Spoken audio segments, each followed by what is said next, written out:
Support comes from Mosby Building Arts, installing energy-efficient windows to help lower utility bills year-round. More at callmosby.com. From the St. Louis Public Radio Newsroom, this is The Gateway. It's Wednesday, April 2nd. I'm Abby Larico. Each spring, hundreds of millions of birds fly north through the Midwest to breed in Canada. But light pollution leads many of them to their deaths. It's not a building that I think anybody would predict would be a major bird killer, but it is right on the lake and has a massive amount of glass. We learn how one building proves the ways we can protect birds, coming up after this news on The Gateway. Last night's municipal elections proved to be good for incumbent Metro East mayors, except in Belleville.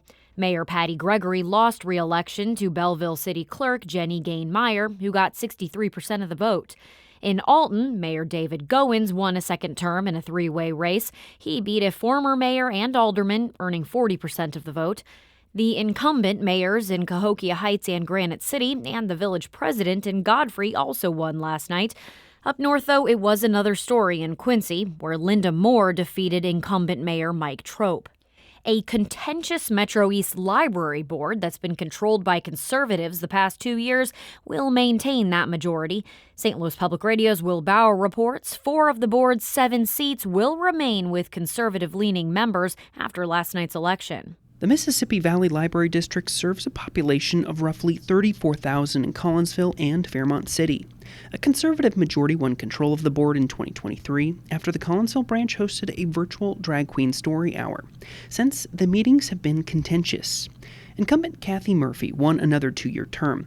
She says the results show the district supported her common sense approach. I guess they also like the direction that the library has been going with the funding and somewhat more of a balance. The board's next meeting is scheduled for April 21st. I'm Will Bauer, St. Louis Public Radio. The former director of finance for a local charity supporting disabled adults has admitted to embezzling hundreds of thousands of dollars from the nonprofit over the course of a decade. Joelle Fousset pleaded guilty yesterday to 3 counts of wire fraud. She used her role at Promise Community Homes to divert nearly $700,000 to her personal expenses, including rent and travel. She then falsified the agency's records to cover up the theft. Fousset will be sentenced in July. Planned Parenthood affiliates in Kansas City and St. Louis are suing the state of Missouri. STLPR's Sarah Fenton reports they're seeking to remove the new Missouri Department of Health and Senior Services regulations for clinics offering medication abortions in the state. Even though abortion's now legal in Missouri, clinics here have not begun offering medication-assisted abortions. The state health department still requires clinics to submit a complication plan, which outlines what will happen if a medication abortion patient has a medical emergency. Planned Parenthood's motion says clinics submitted complication plans in February. Shortly after, the state issued a long list of what the plans should include. After that, the state rejected the clinic's proposals. Planned Parenthood contends these new regulations resemble rules a judge has already shown to violate Missourians' right to an abortion. Voters approved a constitutional amendment in November that protects access to the procedure. I'm Sarah Fenton, St. Louis Public Radio. The Missouri House has given initial approval to an almost $48 billion budget. Members advanced 13 budget bills, which must be voted out of the House before they are worked on in the Senate.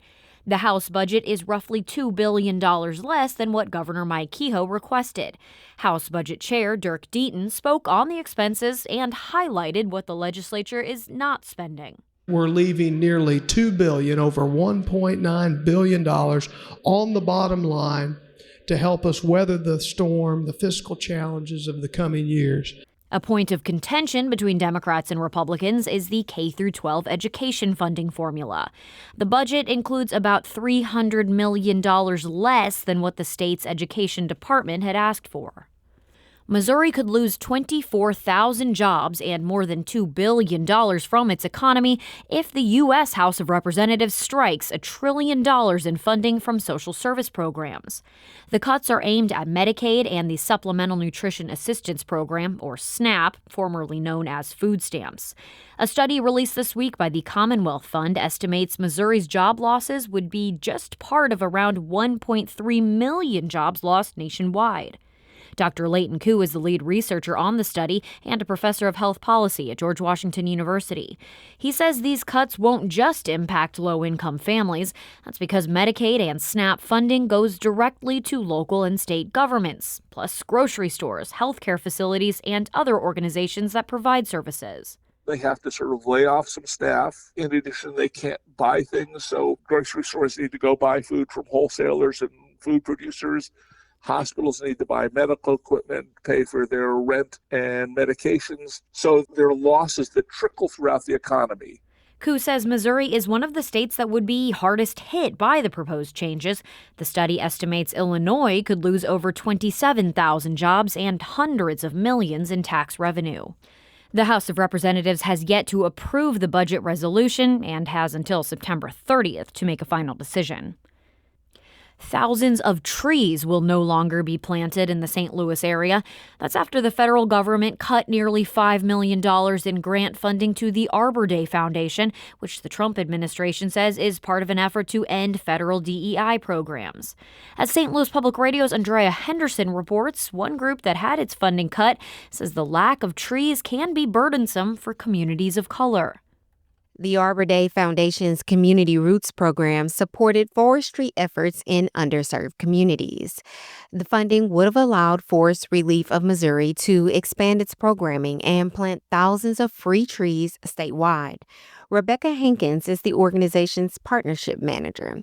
She says many communities of color suffer from air pollution and extreme heat because they lack tree canopies. While trees are not the number one problem to solve in communities that are already struggling, but somehow trees are so necessary to anchor the community. Hankins says the group is asking the community to help with its statewide forestry efforts.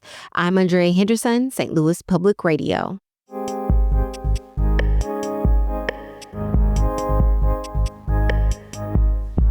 Buildings and light pollution will take a heavy toll on migrating birds this spring, particularly in the middle of the continent. But one especially deadly building in Chicago offers lessons on how Midwest residents can help more birds survive the journey. Harvest Public Media contributor Celia Yopes-Jepson reports.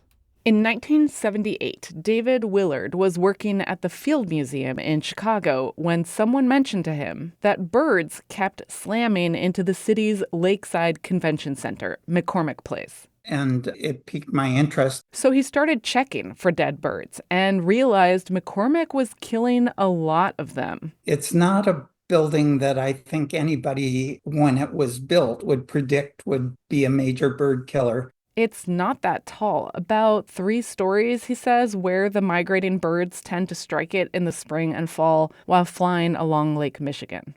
But it is right on the lake and has a massive amount of glass. Over the next 40 years, Willard and others from the Field Museum collected 40,000 birds there. They noted how many died when the building's lights were on versus off. When lights were out, it was a dramatic reduction in the numbers that would be killed. Most migrating birds fly in the dark, and it has been known for decades that artificial lights confuse them. But the research at McCormick quantifies the problem. When the building's windows were all lit up, bird deaths rose tenfold compared to when just half the windows were lit up. Countrywide, the latest estimates suggest that 1 billion birds die annually by colliding with human-made structures. And so that's like a bird every 30 seconds. Andrew Farnsworth is a visiting scientist at the Cornell Lab of Ornithology. Cornell research shows that as spring gets underway, 7 of the country's top 10 riskiest cities for migrating birds are in the middle of the country, like Dallas, Kansas City, and Chicago. Farnsworth says these cities lie along one of the most important migration corridors on the planet. There is a incredible, tailwind scenario because of the way the Gulf of Mexico is positioned. So light pollution on this route is especially problematic. Many confused birds slam into lit buildings. Others land in bright cities and wait for daytime. Many of these then hit windows because they see reflections of the sky or greenery. But buildings can be made safer for birds. Take McCormick Place in Chicago. Here's Willard again. In the past, we would have watched them fly straight into the window and drop. But now, we'd watch them fly in and veer. Last summer, McCormick installed clear film with white dots every few inches at a cost of $1.2 million to cover 2 football fields worth of windows. When the next fall migration came, researchers found just 18 birds hit the treated glass, a 95% decrease. Willard is eager to see if this trend holds up in the spring. There are other ways to help too, shutting off nighttime facade lighting and unneeded office lights during peak migration season.